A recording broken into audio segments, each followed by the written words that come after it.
तो बात आती है कि ये यूजर आईडी क्या होता है और क्या यूजर आईडी और यूजर नेम सेम है। अब ये यूजर आईडी क्या होता है? यूजर आईडी यूजर नेम आप लोगों ने बहुत सारा जगह सुना होगा, और खासकर जो लोग कंप्यूटर यूजर हैं, जो लोग डायरेक्ट सेलिंग बिजनेस में कभी ज्वाइन हो चुके हैं, जो लोग नेट बैंकिंग का इस्तेमाल करते हैं या फिर करने वाले हैं, जो लोग यूट्यूब का इस्तेमाल करते हैं या फिर करने वाले हैं, जो लोग गूगल का इस्तेमाल करते हैं या गूगल पे पहली बार आए हैं, या फिर जो लोग फेसबुक इस्तेमाल करते हैं, तो इन सभी लोगों को यूजर आईडी कभी ना कभी जरूर क्रिएट करनी पड़ेगी। और बिना यूजर आईडी के आप इन सारे सेक्शन में, यानी कि computer, direct selling, net banking, YouTube और गूगल, फेसबुक में आप जो है लॉग इन नहीं कर सकते। कहने का मतलब ये है कि ये यूजर आईडी एक तरह से आपका एक यूनिक आइडेंटिफिकेशन है इंटरनेट पर। और जिस दिन आप इंटरनेट पर जाते हैं, जिस दिन आप इंटरनेट पर जाते हैं, उसी दिन से इस यूजर आईडी का इस्तेमाल करना शुरू हो जाता है। फॉर एग्जांपल मान लीजिए कि आप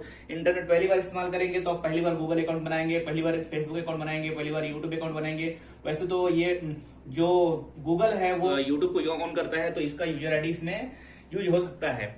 और आजकल इसका यूजर आईडी भी इसमें यूज हो सकता है और इसका यूजर आईडी भी इसमें यूज हो सकता है, क्योंकि ये सब एक तरह से इंटरनेट पर यूजर आईडी है। तो ये सब कॉमन है, जैसे कि सर्च इंजन होता है और सोशल मीडिया अकाउंट है, तो ये सब यहाँ पे इस्तेमाल हो सकते हैं। लेकिन इनकी जो यूजर आईडी है वो यूजर आईडी नेट बैंकिंग में इस्तेमाल नहीं हो सकती।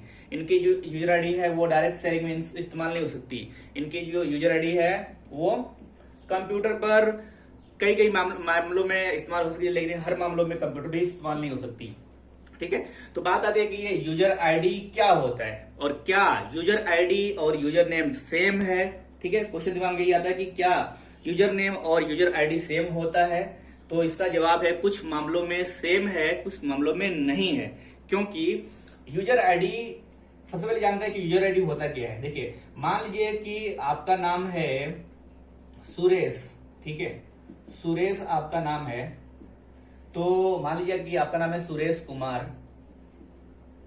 तो जब भी आप गूगल अकाउंट बनाते हैं तो क्या होता है, आपके सामने जब पहली बार आप जीमेल अकाउंट बनाते हैं, गूगल अकाउंट बनाते हैं, तो आपके सामने ईमेल आईडी के लिए कुछ पहले से सजेस्टेड यूजर नेम आ जाता है, जिसमें आपको s kumar@gmail.com ऐसा कुछ लिख कर आता है। ठीक है, या फिर यहाँ पर सुरेश, या फिर इसमें से कुछ ऐड करके आएगा। मतलब यूजर आईडी क्या है, एक तरह से शॉर्ट फॉर्म होता है आपके नाम का। ठीक है, अगर वो नाम किसी ने पहले से इंटरनेट पर इस्तेमाल कर लिया है तो वहां पर आपको सुरेश एंड यहाँ पर कई लोग इस्तेमाल करते हैं 123@gmail.com। ओके, तो इस तरीके से यहाँ पर यूजर आईडी का काम होता है। वहीं पर यूजर नेम भी सेम मामले में आप देखेंगे कि जो लॉगिन होने का जो डैशबोर्ड ओपन होता है उसमें यूजर नेम और उसके बाद से पासवर्ड आता है। दो चीज से हम किसी भी ऑनलाइन अकाउंट को या फिर बैंकिंग अकाउंट को या फिर कंप्यूटर को भी हम लॉगिन करते हैं, तो वहां पर एक यूजर आईडी और पासवर्ड की जरूरत होती है।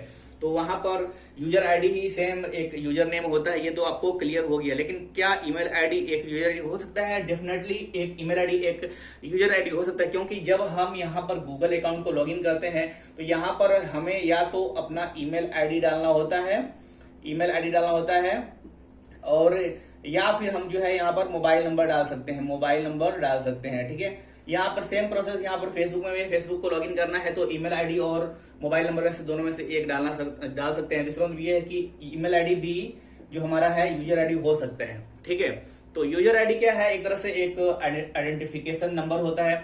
वहीं पर देखा जाए तो नेट बैंकिंग, कोई खास बैंक जैसे बैंक ऑफ बड़ौदा है, bank of Baroda, Punjab national bank या फिर जो भी HDFC बैंक है, उन सब का नेट बैंकिंग होता है। तो उसमें जो यूजर आईडी है वो ये ईमेल आईडी और पासवर्ड सेम नहीं हो सकता, उसका अलग होगा, जो बैंक के साइड से मिला रहेगा। और इसका जो इंटरनेट बैंकिंग का जो पासवर्ड होता है वो अलग से बनाया जाता है। इंटरनेट बैंकिंग का जो यूजर आईडी है उस अलग से उसको बनाया जाता है, क्योंकि इसको अगर हम इस्तेमाल करने लगे तो ऑनलाइन फ्रॉड हो सकता है। इसलिए कभी भी नेट बैंकिंग में जो बैंकिंग का इस्तेमाल किया जाता है, बैंकिंग में जो यूजर आईडी का इस्तेमाल किया जाता है, उसमें ईमेल आईडी का इस्तेमाल नहीं किया जाता। सिर्फ लॉगिन के लिए आप लॉगिन तो हो सकते हैं उस वेबसाइट पर, बैंकिंग की वेबसाइट पर लॉगिन हो सकते हैं, लेकिन वहां पर आपको यूजर नेम में अलग से बैंक के द्वारा प्रोवाइड किया गया यूजर आईडी होता है और बैंक के द्वारा प्रोवाइड किया गया पासवर्ड होता है, जिसका आप इस्तेमाल करके नेट बैंकिंग को ओपन करते हैं किसी भी बैंक का।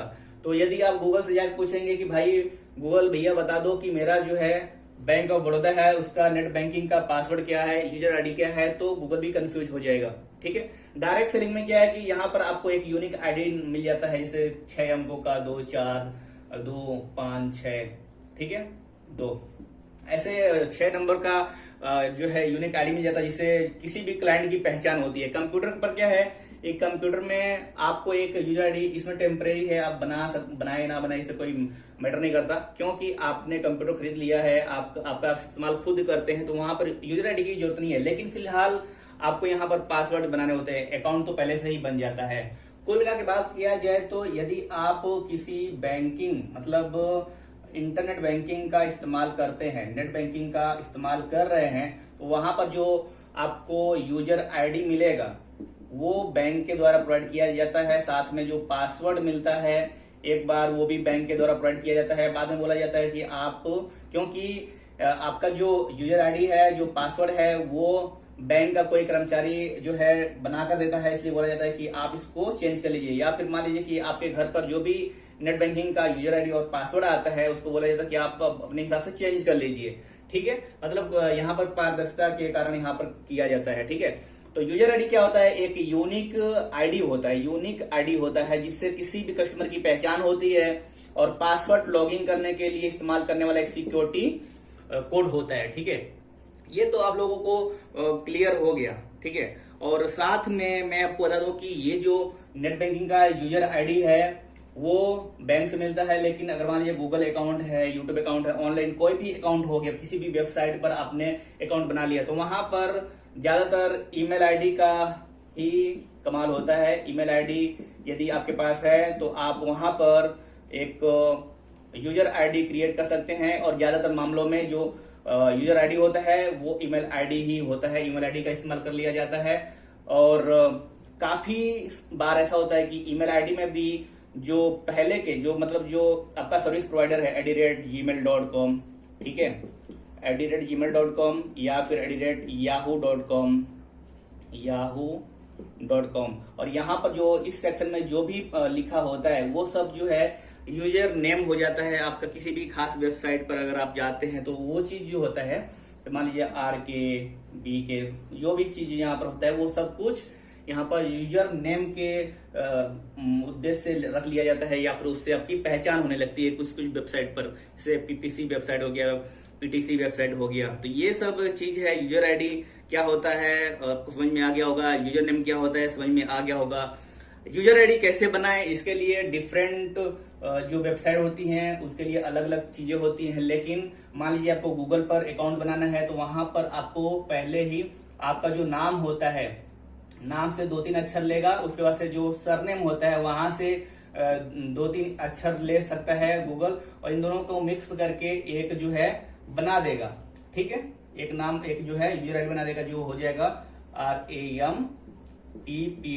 ठीक है, अगर मान लीजिए इस इतने नंबर का जो यूजर है पहले से ही इंटरनेट पर मौजूद है, पहले से ही वो गूगल अकाउंट का इस्तेमाल कर रहा है, तो यहाँ पर ये कुछ ऐड कर देगा, नंबर 1 2 हो गया, या फिर फलाना जो भी आप देखेंगे कि यहाँ पर ये नंबर ऐड करके उसके बाद से आएगा @gmail.com। तो इस तरीके से यूजर आईडी बनाया जाता है इंटरनेट पर, गूगल अकाउंट में, यूट्यूब अकाउंट में, और उम्मीद करते हैं आपको समझ में आ गया होगा।